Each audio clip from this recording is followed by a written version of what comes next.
할렐루야. 우리 옆 사람 한번 축복하겠습니다. 한 주간도 수고 많이 하셨습니다. 말씀에 은혜 받으세요. 한번 기도합니다. 하나님, 오늘도 하나님 이곳에 임재하셔서 예배를 받으실 때에 말씀하실 줄로 믿습니다. 들을 귀가 있게 하여 주시고 또 착하고 좋은 마음으로 하나님의 말씀을 받아 30배, 60배, 100배 열매 거두게 하여 주옵소서. 악한 마귀 사단이 말씀을 빼앗아가지 않도록 성령으로 우리 마음을 지켜주실 줄로 믿고 감사하며 예수님의 이름으로 기도드리옵나이다. 아멘. 여러분, 하나님의 말씀을 들을 때에 그 말씀을 빼앗는 자들이 있습니다. 하나님 앞에 예배로 나올 때에 그 발걸음을 방해하는 자들이 있습니다. 여러분, 그래서 기도해야 됩니다. 여러분, 예배는 전쟁입니다. 예배 때 영적 전쟁이 우리 심령 안에서 이루어지고 있습니다. 제가 귀신 들려서 고통하고 있는 어떤 분 이야기를 들을 때 설교하는데 자기 어깨에서 귀에다 대고 계속 말씀을 방해하더라는 거예요. 마귀가, 귀신이. 여러분, 그래서 여러분 하나님의 말씀을 잘 들어야 여러분 영혼이 살아날 줄로 믿습니다. 하나님의 말씀은 영혼의 양식이니 오늘도 여러분 생명의 양식 먹고 영육간에 강건해지기를 주의 이름으로 축복합니다. 오늘 도피성이라고 하는 제목으로 설교하기 전에 여러분 지난주에 제가 제 설교를 인터넷으로 듣는 팬들한테 원망을 많이 들었어요.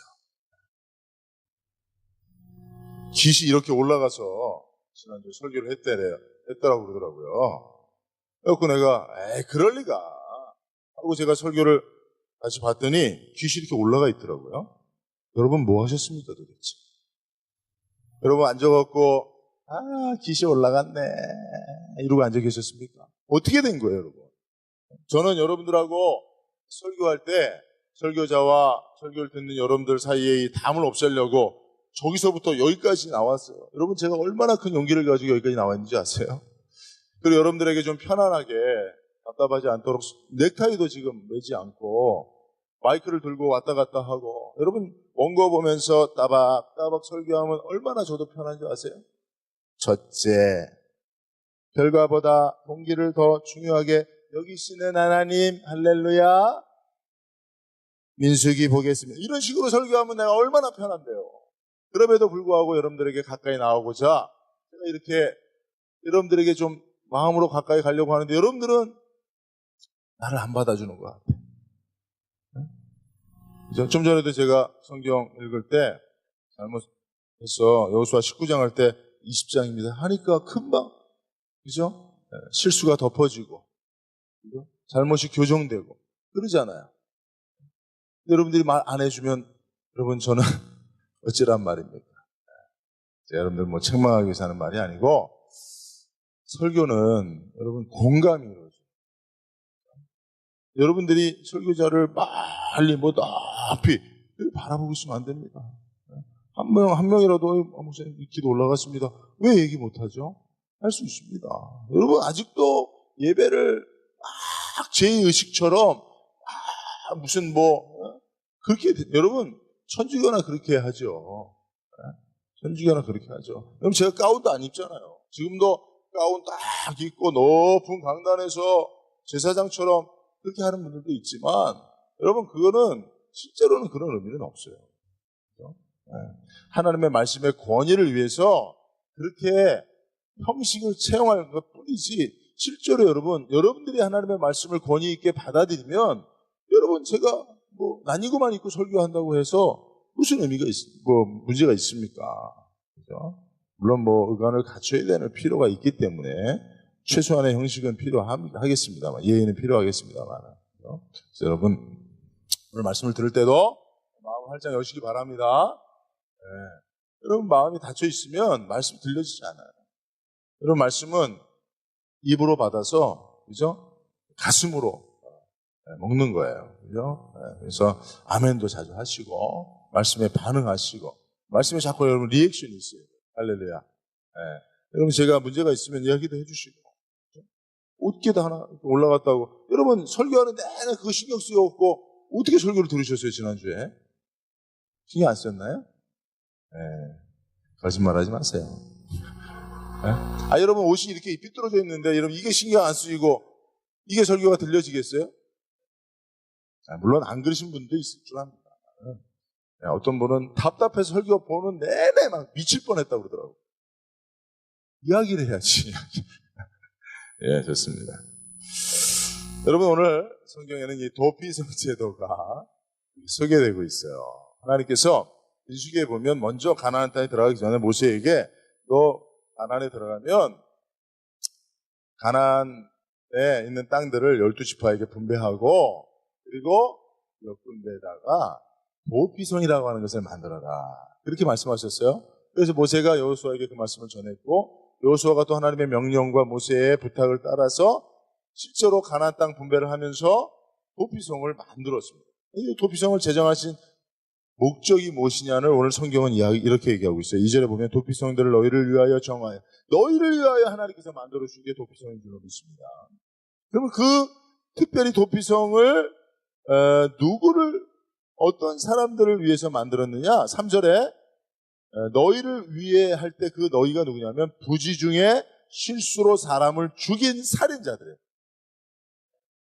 하나님께서 이 살인자들을 위해서 피해 보복자들을 피할 곳으로 도피성을 만들어 주셨다.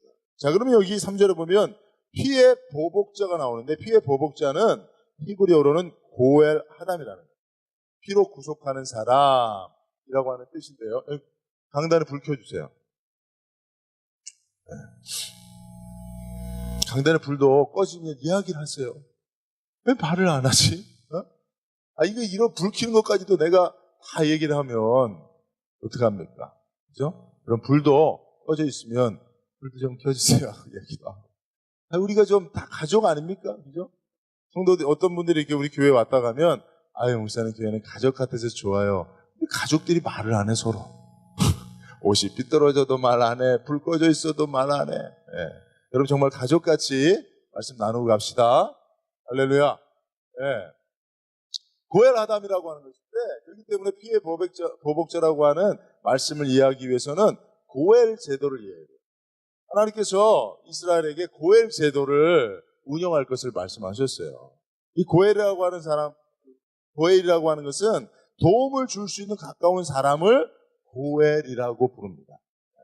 그래서 성경에는 이런 사람을 친척, 대속자, 기업을 물을 자 등으로 번역하고 있는데 이 고엘이라고 하는 사람들이 가지고 있는 역할이 있었어요. 크게 세 가지예요. 하나는 기업을 모르는 거예요. 예를 들면 어떤 사람이 자기 땅을 할 수 없어서 팔았어요. 근데 여러분 이스라엘은 토지가 공개념이 있어요. 원래 하나님께서 개인에게 잠시 빌려주신 것이라고 생각하는 그런 개념이 있어요. 그래서 토지는 내 것이 아니라 공동체의 소유라고 하는 개념이 있어요. 그래서 내가 누군가의 땅을 샀어도 그 사람이 다시 그 땅을 되물리길 바라면 다시 그 값을 주고 동일한 값을 주고 그 땅을 팔아야 돼요. 그때 그 땅을 실제로 판 사람이 그걸 살 수 없는 그런 경제적 연약함이 있으면 고엘이라고 하는 사람들이 그것을 사주어야 했습니다. 두 번째는 계대혼인법이 있었어요. 계대혼인법. 즉 예를 들면 형제 중에 결혼을 했는데 자손이 없어요. 그러면 형수를, 이게 형사 취수라고도 하는데, 형수를 취하여서 자손을 낳게 해주는 이 고엘 제도 가운데 계대혼인법이 있었고, 세 번째가 바로 동해복수법이라고, 내가 어떤 누군가의 고엘의 역할을 하는데, 그 사람이 억울하게 피해를 받거나 죽임을 당하면, 내가 그것을 피해 보복자로 복수를 해주는 그런 고엘 제도가 운영되고 있었습니다. 실제로 당시 사회가 법적으로 완전하게 구비되어 있지 못하기 때문에 이런 것들을 통해서 하나님께서 그 사회를 존속시키고 또 질서를 유지해가는 방식으로 하나님께서 고엘 제도를 두셨는데 바로 이 도피성이라고 하는 것은 부지 중에 실수로 사람을 죽인 자를 피해 보복자, 즉 고엘 제도의 동해복수법에 의해서 처단을 받는, 정죄를 받는 자를 구원하는 제도가 도피성이었다는 거예요. 자, 그러면 이 도피성을 하나님께 제정해 주신 보다 깊고 넓은 의미가 무엇인가 라고 하는 것을 끝까지 여러분들에게 말씀드리도록 하겠습니다. 첫째는 하나님은 이 도피성을 통해서 결과보다 동기를 더 중요하게 여기신다라는 사실을 말씀해 주고 있습니다. 네. 무엇보다 뭐를 더 중요하게 여기신다고요? 결과보다 동기를. 네. 사실은 이 도피성 제도를 하나님께서 모세에게 말씀하실 때 말씀이 민수기 35장 9절에서 25절이에요. 이 긴 말씀을 다 읽어드리진 않고 9절에서 15절까지는 부지 중에 살인한 자들을 위한 도피성을 여러 성읍들 가운데 6군데에 만들어라 하고 하는 말씀이 있어요. 그리고 16절부터 만일 철 연장으로 사람을 쳐 죽이면 그는 살인자니 그 살인자를 반드시 죽일 것이요. 17절에 만일 사람을 죽일 만한 돈을 손에 들고 사람을 쳐 죽이면 이도 살인자니 그 살인자도 반드시 죽여버리라. 18절에 만일 사람을 죽일 만한 나무 연장을 손에 들고, 즉 여러분 손에 망치나 짱돌이나 나무떼기나 그죠? 뭐죠 이게 나무? 몽둥이를 들고 사람을 쳐서 죽이게 한 자는 그는 도피성에 들어가서 도피할 자격이 없고 그들은 반드시 살인자로서 처단을 받아야 된다 이렇게 말씀하시죠. 특별히 중요한 말씀이 20절에 있는데 만일 미워하는 까닭에 밀쳐 죽이거나 기회를 엿보아 무엇을 던져 죽이면 또 21절에 아기를 가지고 손으로 쳐 죽이면 그 친자는 반드시 죽여야 된다. 그러니까 여러분 도피성은 부지 중에 악이 없이 사람을 죽이게 된 자와 아기를 가지고 분명한 살해 동기를 가지고 사람을 죽인 자를 구별하시고자 하는 하나님의 뜻인 줄로 믿습니다.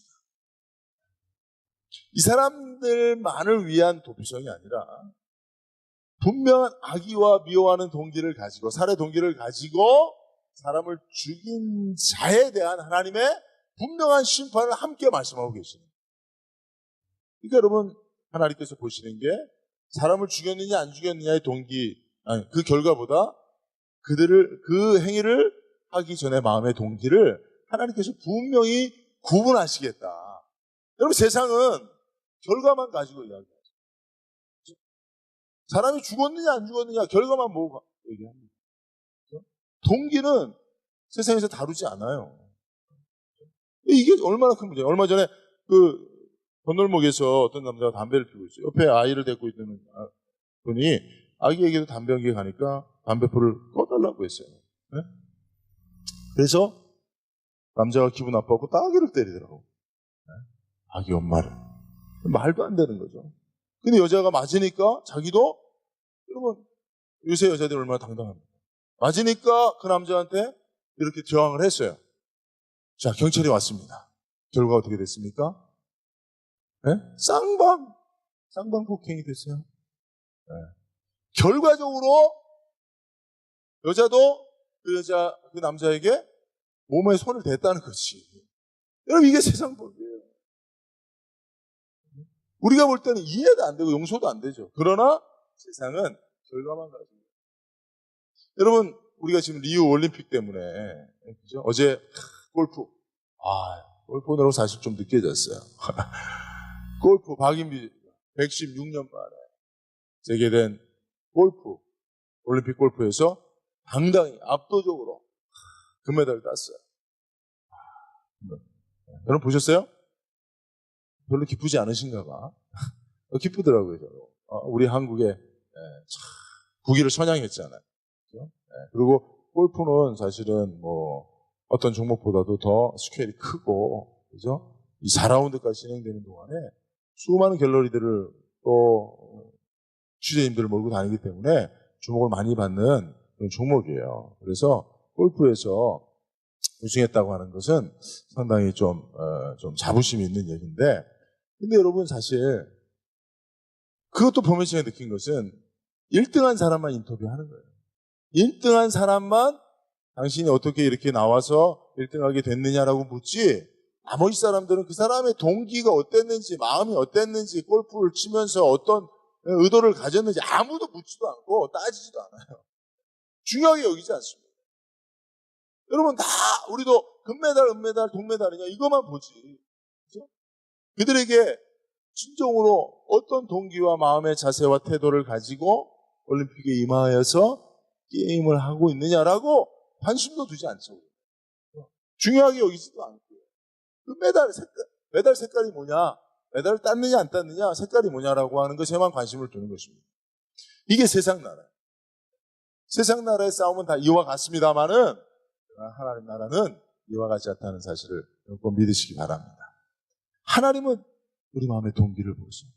하나님 우리 마음의 중심에 어떤 동기가 있는지를 보신단 말이에요. 우리가 어떤 행동을 했을 때 그 행동의 동기가 무엇인지를 하나님은 꼭 보시고 그것을 먼저 판단하신다는 사실을 여러분 꼭 믿으시기 바랍니다.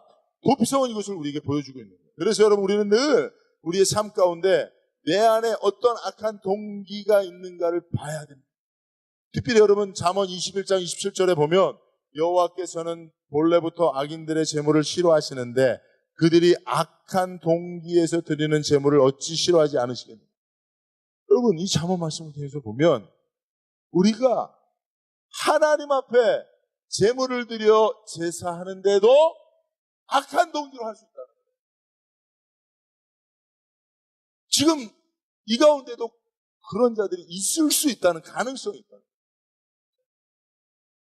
그러니까 여러분 우리는 늘 우리의 동기를 점검해야 됩니다. 하나님 앞에 참으로 어떤 동기를 가지고 여러분 이 동기가 순수하지 않으면 아무리 결과가 좋아도 하나님께서 기뻐하지 않는다 말이에요.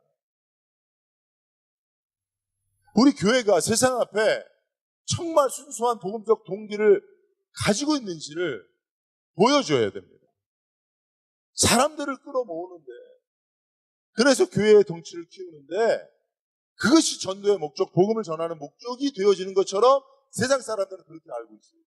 왜? 우리가 실제로 한 영혼에 대한 순수한 동기를 가지고 복음을 들고 그들에게 나가지 못했기 때문에. 그래서 여러분 우리는 먼저는 사람들에게 복음을 전하고 전도해서 사람들을 교회로 오게 하기 이전에 우리 마음에 순수한 동기, 우리의 열정이 있는가, 영혼에 대한 사랑이 있는가라고 하는 것을 점검해야 하는 줄로 믿습니다. 그래서 여러분 우리는 우리 안에 있는 동기를 늘 점검하되 특별히 사랑의 동기를 가질 수 있길 바랍니다. 사랑이 그래서 우리 마음에 늘 사랑으로 채워 그 사랑의 동기를 가지고 행동할 때 결과가 좀 나빠도 하나님은 그 사랑의 동기를 보시고 기뻐하시고 상급을 주실 줄로 믿습니다. 할렐루야. 그래서 여러분 우리가 서로를 동기를 보고 그죠? 그 마음의 순수한 동기, 동인이 무엇인지를 보고 칭찬해 줄 수 있어요. 결과만 보고. 그죠? 이게 도피성이 우리에게 주는 첫 번째 교훈이고요. 하나님께서 도피성을 제정하신 첫 번째 의미고 두 번째는 이 중요합니다. 제가 오늘 두 번째가 제일 중요한 설교 요지인데 인생 중에 해결할 수 없는 불가항력적인 문제에 대한 하나님의 해답을 제시한 것이 도피성이라는 거예요. 자, 한번 읽습니다. 시작.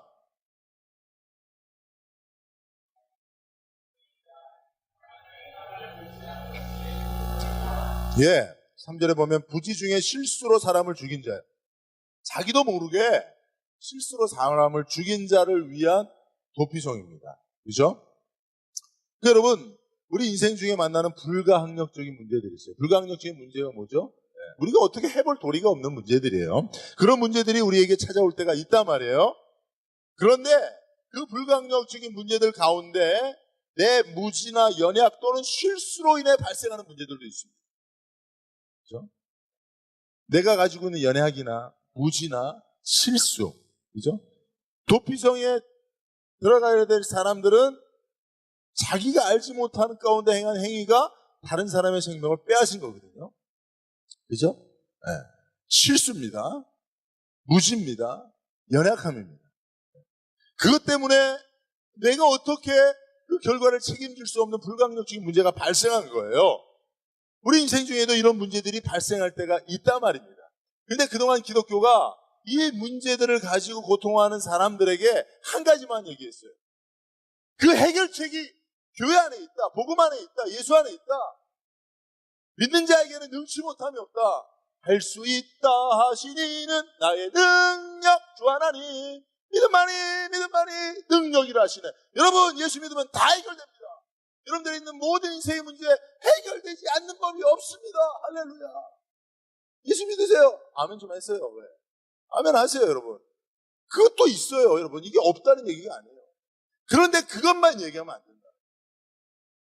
하나님께서 정박할 수 없는 가나안 땅을 하나님의 능력으로, 만군의 하나님의 능력으로 정복하게 하시고 그 땅을 기업으로 받기도 하시지만 그 가운데 도피성도 주시고, 그래서 특별히 내 연약이나 무지, 실수로 말미암아 발생한 불강력적인 문제 앞에서 우리는 도피성에 들어가서 피할 필요가 있다는 거예요. 왜냐하면요, 여러분, 사실은 그런 불강력적인 문제의 원인은 누구예요? 나란 말이에요. 나의 무지예요. 나의 연약이에요. 내가 행하는 실수들이에요. 그러면 그 문제를 해결하기 위해서는 문제의 원인은 나를 변화시켜야 돼요. 근데 내가 변화됩니다. 여러분, 예수 믿고 가면서 점점 강해지시던가요, 여러분? 실수 자주 하던가 실수 안 하시던가요? 아니요. 똑같이 하더라고요. 예수 오래 믿어도 여전히 무지한 건 무지한 대로 남겨져 있고, 연약은 연약대로 가지고 가고, 실수도 자주 하는 인생이 됩니다. 그래서 똑같은 문제를 발생하게 되는 거예요. 그럴 때 하나님이 나를 강제로 고치셔서 내 문제의 원인을 해결하시느냐? 그렇지 않단 말이에요. 내가 믿음으로 동의하고 나를 변화시키기 위해서 하나님 앞에 무릎 꿇을 때 그런 오랜 과정을 통해서 조금씩 변화되는 것이지, 실제로는 문제가 한꺼번에 해결되지 않습니다. 특별히 내가 변화되어야 될 문제들에 있어서는 하나님의 방식은 그렇습니다. 그렇기 때문에 그 변화가 이루어지는 과정 속에서 나의 연약과 무지로 말미암아 발생하는 그런 내 인생의 문제들 앞에 우리는 도피성을 필요로 하고 있다는 사실을 믿으시기 바랍니다. 그런 가운데 내 연약과 무지와 실수를 가지고 그 문제를 끌어안고 그 문제를 어떻게 해결하기 위한 것보다는 그 문제를 가지고 그대로 도피성으로 들어가서 그 안에서 보호를 받을 필요가 있다는 것입니다. 그래서 여러분, 도피성은 은혜가 아니면 살 수 없는 우리 인생에 하나님께서 허락하시는 자비인 거예요. 축복인 거예요. 피할 바위여 산성이 되는 것입니다. 그죠? 우리가 이것을 이야기해야 돼요. 교회에서 모든 문제 다 해결할 수 있는 것처럼, 그러면 사실은 자기 문제도 해결 못하고 있습니다. 그러면 안 돼요. 제가 어제 참 가슴 아프고 충격적인 얘기를 들었어요. 우리 동기 가운데 이제 소천하신 분이 있었는데 그런 이야기가 들려지더라고요. 어제 저한테 누가 전화를 해서 사실은 사고가 아닐 수 있다는 얘기를 하시더라고요. 사고가 아닐 수 있다는 얘기. 사고가 아니고 음도하신 것일 수도 있다는 얘기를 제가 들었어요. 그래서 제가 참 너무 마음이 아프더라고요. 왜 마음이 아팠냐면, 그분이 적지 않은 교회에, 큰 교회에 담임 목사로 살면서 그 가정에 문제가 발생했는데 그 문제를 해결을 못한 거죠. 그죠? 제가 볼 때는 교회와 함께 그 문제를 해결할 수 있는 충분한 능력이 교회 안에 있었는데, 성도들도 뭐 한 500여 명 되니까 얼마든지 그 문제를 해결해 줄 수 있는 문제가 있었는데, 사실은 그 문제를 문제로만 보고 교회를 사임하게 되고, 결국은 여러분, 목회자는 엄청난 자존감으로 사는 거예요. 자존심 때문에 사는 거예요. 자기 존중감을 잃어버리면 못 사는 거예요. 전에 노무현 대통령이 부엉이 밭에 올라갔을 때 심정이 그런 거 아니겠습니까? 그죠? 왜냐하면 늘 개혁과 정의와 진리를 부르짖는 사람들은 자기 삶 속에 문제를 해결하지 못하는 것이 제 앞에 드러나면 못 사는 거예요. 살 수 없는 거죠. 여러분, 그럴 때가 있습니다. 그럴 때 여러분 우리에게 필요한 게 뭐라고요? 도피성이라는 도피성. 제가 세 번째 얘기하겠지만 교회가 도피성이 돼야 줘야 돼요. 그렇죠? 교회가 다 문제 해결할 수 있는 곳으로만 여겨지니까 정작 해결하지 못한 문제를 가지고 교회를 다닐 수가 없는 거예요. 해결하지 못하는 특별히 내 연약과 무지와 실수로 말미암아 발생한 그 문제를 가지고는 교회에 오시고 그런 문제를 가지고 해결하지 못한 사람들은 믿음 없는 사람으로 취급받아요. 그런데 여러분 도피성은 그런 것이 아니에요. 문제 해결안 받은 사람이 가는 곳이 아니에요. 문제 있는 사람들을 위하여 준비된 것이 도피성인 줄로 믿습니다. 네.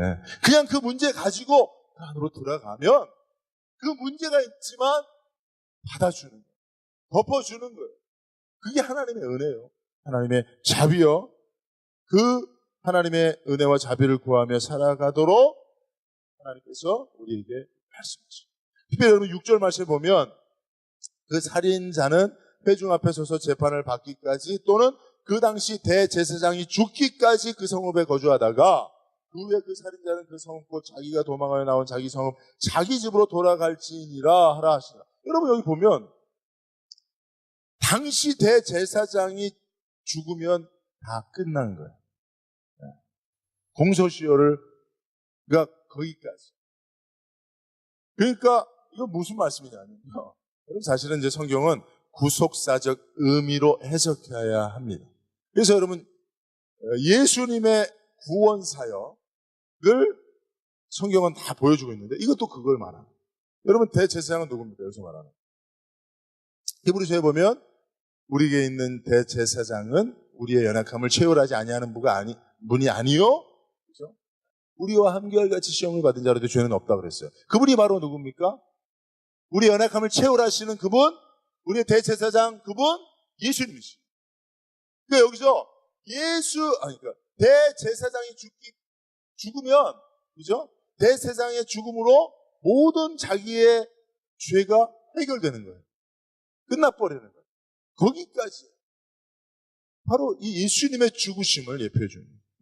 예수님의 십자가의 죽으심으로 우리가 지은 모든 연약함, 그것이 나의 연약과 실수와 무지로 말미암은 것이라 할지라도 그 죄를 다시 묻지 않겠다 라고 하는 것이 도피성에서 대제사장이 죽음으로 모든 공소시효를 끝내는, 그죠? 그런 말씀의 의미인 것입니다. 그러므로 여러분, 우리가 오늘날 우리가 피워야 될 도피성이 어디예요? 예수님이십니다. 그리고 주님의 몸된 교회입니다. 요한복음 15장에 보면 무슨 비유가 있어요? 포도나무 비유가 있어요.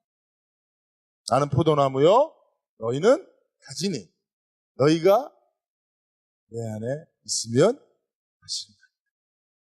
가지가 포도나무를 떠나면 자기가 아무리 발버둥 쳐도 열매를 맺을 수 없지만 가지가 포도나무에 붙어 있으면 포도나무로 인하여 많은 열매를 맺고 생명을 얻게 되는 거예요.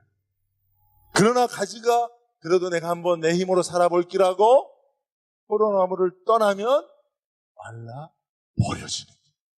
우리 인생이 그와 같다는 거죠.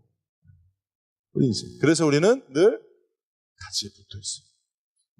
사람 인자를 통해서 서로 기대지 않으면 살 수 없는 게 인간이라고 하는 이야기도 하지만 여러분 실제로 우리가 하나님을 기대지 않으면 살 수 없는 존재. 그것이 도피성이 우리에게 가르쳐주는 교훈인 것입니다. 여러분 포도나무 대신 예수님에게 붙어 있으시길 바랍니다. 우리의 대제사장 되신 예수님 안에 도피성을 삼아 거하시길 바랍니다. 그게 도피성을 제정해 주신 하나님의 말씀입니다. 세 번째, 교회가 도피성이 되어야 함을 가르쳐 주신 것이 도피성을 제정해 주신 하나님의 말씀, 의도, 목적입니다. 아까도 말씀드렸지만 도피성은 우리의 대제사장 되신 예수 그리스도에 대한 예표고 주님의 몸된 교회가 도피성이 되어야 함을 가르쳐 주고 있습니다. 여러분 도피성의 위치를 여러분들에게 한번 보여드리겠습니다. 도피성은 요단강을 중심으로 동편과 서편으로 세 군데씩 총 6개가 마련되어 있습니다. 요단강 서쪽에는 납달리 지파의 갈릴리 산지 게데스, 에브라임 지파에 속한 세겜, 유다 지파에 속한 헤브론. 잘 안 보이지만 나중에 여러분 도피성을 인터넷에 찾아보시면 그렇습니다. 저 위에와 요단강 이쪽입니다. 지금. 저 오른쪽에는 골란과 길랏 나목과 벳셀입니다.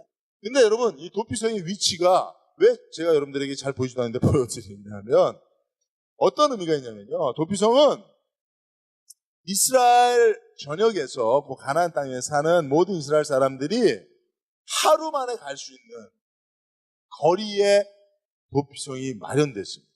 그리고 그 도피성으로 가는 길에는 이정표가 크게 다 세워져 있었어야 했다고 유대 전승이 이야기해 주고 있습니다. 실제로 도피성에 가는 그 위치가 그런 의미를 담고 있는 것을 우리가 성경에서 보고 있잖아요. 그죠? 위치를. 그리고 서로 도피성이 한 45km 하루 만에 갈 수 있는. 그리고 도피성으로 가는 도로는 무려 14m 정도의 큰 도로로 잘 닦여져 있어서 누구도 갈 수 있고 언제든지 갈 수 있고 아무라도 받아줄 수 있는 것이 도피성이었어요. 여러분 도피성이 멀리 어디 숨어 있어서 가기 힘들고 또 찾을 수도 없고 그런 것이라면 도피성의 의미가 없는 거예요. 근데 하나님이 그렇게 도피성을 그런 식으로 말씀하시지 않으시고 이렇게 누구든지 언제든지 원하는 자는 쉽게 갈 수 있는 곳에 도피성을 마련하셨습니다. 여러분 오늘날에도 한국 땅에 이렇게 교회가 많은 이유가 무엇입니까? 누구든지 교회를 도피성으로 삼아 피해야 할 필요가 있는 자는 언제든지 갈 수 있도록 그 길을 넓게 하시고 가까운 곳에 도피성을 두신 줄로 믿습니다.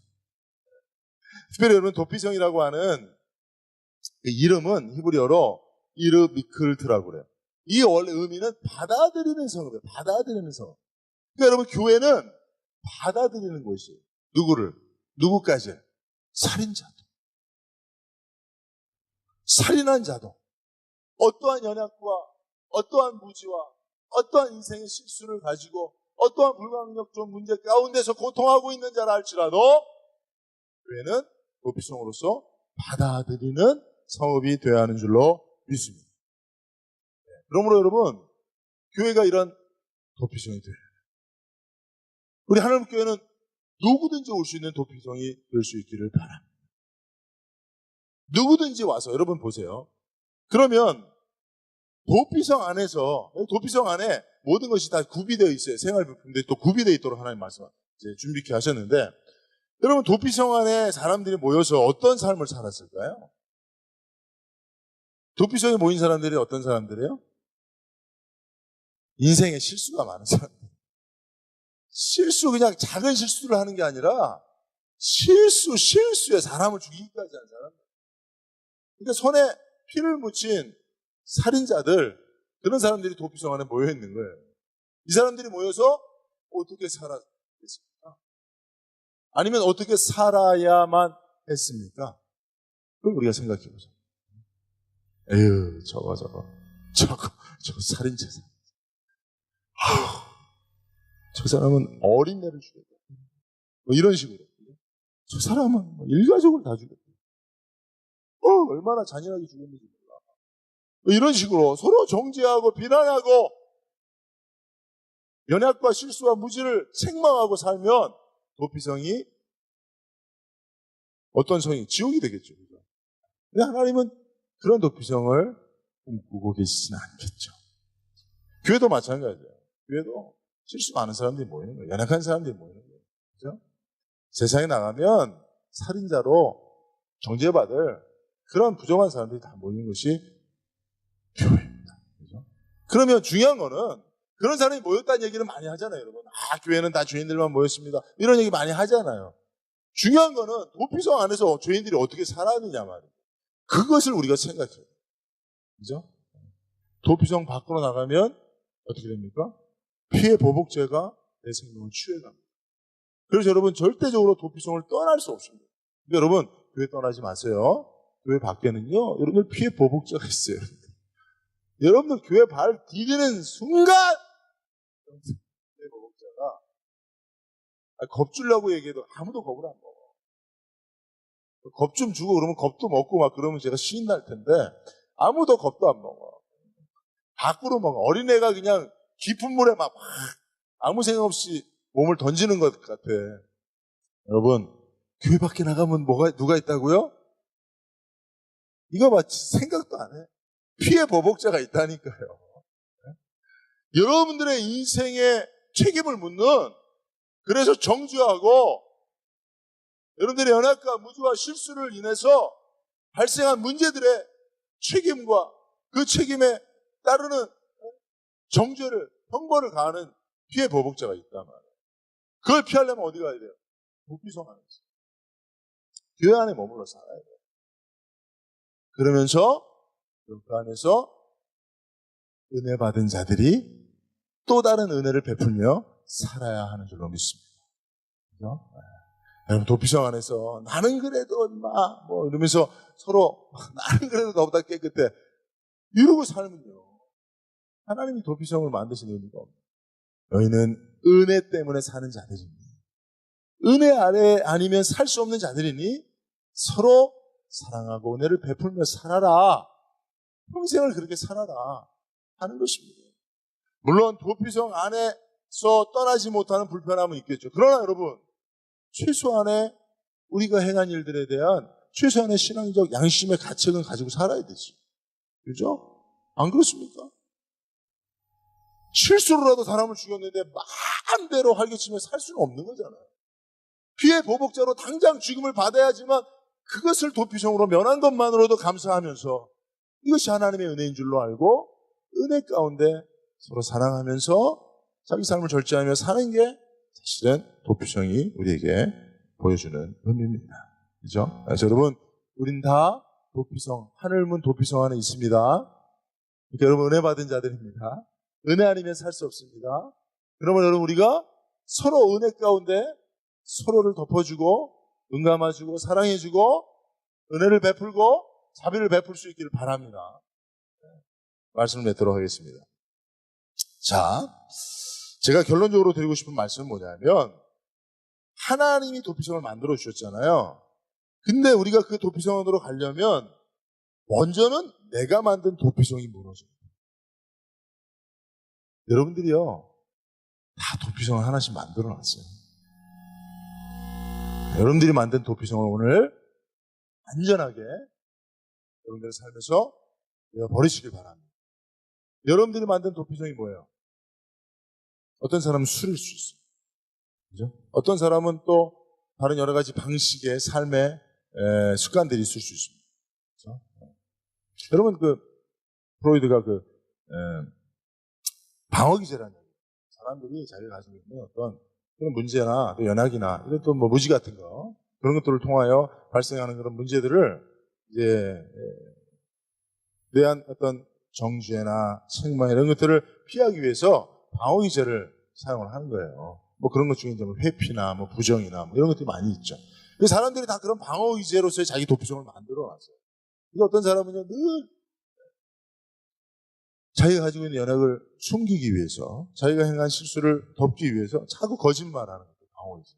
그게 도피성이에요. 거짓말 속에 숨어 있는 거잖아요. 늘 거짓말 속에 숨어 있어요. 또는 뭐 어떤 방탕한 삶, 그 안에 들어가 숨어 있는 거예요. 다 잊어버리기 위해서. 여러 가지 여러분들이 만들어 놓은 도피성들이 있습니다. 어떻게 보면 뭐 또 막 열심히 일하는 거죠. 그죠? 일을 열심히 하는 거예요. 다 잊기 위해서. 그렇죠? 뭐 그런 것들. 때로는 여러분, 취미생활도 도피성일 수 있어요. 그렇죠? 취미생활도. 여러분들이 그거에 그냥 빠져서 여러분들이 가지고 있는 모든 연약과 무지와 실수들을, 그런 결과물들을 다 잊고 싶어 하는 그런 것들이 있어요. 그죠? 근데 여러분, 하나님이 만드신 도피성 안으로 들어가기 위해서는 결국은 내가 만든 도피성이 무너져야 돼요. 안 그러면 우리는 하나님 만든 도피성으로 안 가고 내가 만든 도피성으로 들어간다. 이것이 무엇인지 오늘 말씀을 통해서 여러분들이 이제 적용해 가시길 바랍니다. 그래서 그 도피성을 무너뜨리고 하나님께서 우리를 위해서 만들어 놓으신 그 도피성 안에서 하나님의 은혜 가운데 우리의 연약과 잘못을 인정하되 하나님의 은혜로 살 수밖에 없다는 사실 앞에 감사하면서 하나님 앞에 영광 돌리며 살 수 있도록 주님의 이름으로 축원드립니다. 기도하겠습니다.